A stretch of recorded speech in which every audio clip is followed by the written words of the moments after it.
आज मैं आप सभी को खादी ग्राम उद्योग के अवसर पर अपना एक टॉपिक है खादी पहने तथा राष्ट्रीय की सेवा में अपना हिस्सा दें। कपड़ा हमेशा से इंसान की एक अभिन्न अंग है, जिससे वह कपड़ा जो है अपनी भूमिका समुदायों तथा यहाँ तक कि देशों के रूप में भी जो खादी है उसने अपने देश के मार्कर के रूप में काम किया है। खादी को स्वतंत्रता संग्राम का कपड़ा भी कहा गया है। खादी ने स्वतंत्रता संग्राम में अपनी एक अहम भूमिका निभाई है।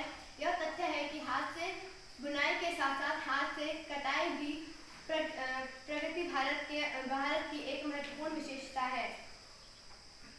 17वीं शताब्दी में अंग्रेज जब भारत आए तो अपने साथ साथ यूरोपीय जो पोशाकें थी उन्हें भी लाए, जिन्हें भारतीय संस्कृति द्वारा अपनाया गया।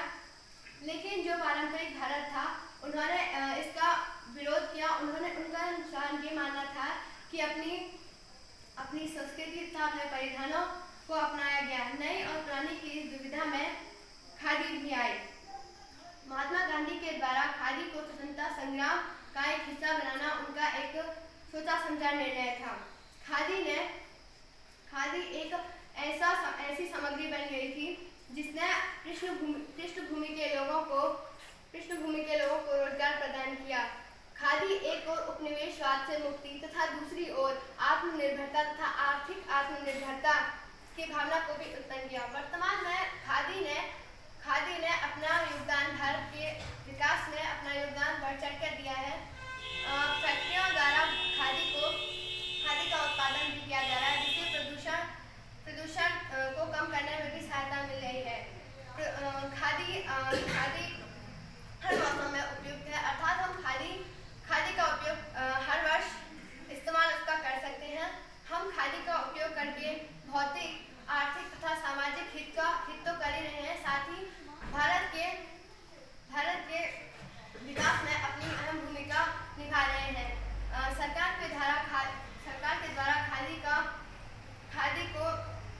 का उत्पादन लगातार बढ़ता जा रहा है, जिससे खादी अपना योगदान भारत के विकास में लगातार दे रही है। यदि हम खादी के उत्पादन को प्रत्येक समाज में बढ़ाते गए और उसकी जागरूकता प्रत्येक समाज में फैलाते गए, तो खादी के साथ साथ हम भी अपना योगदान देश के विकास में अपना योगदान भरपूर दे पाएंगे और खादी भी अपने योगदान से देश के विकास में मदद कर पाएगी।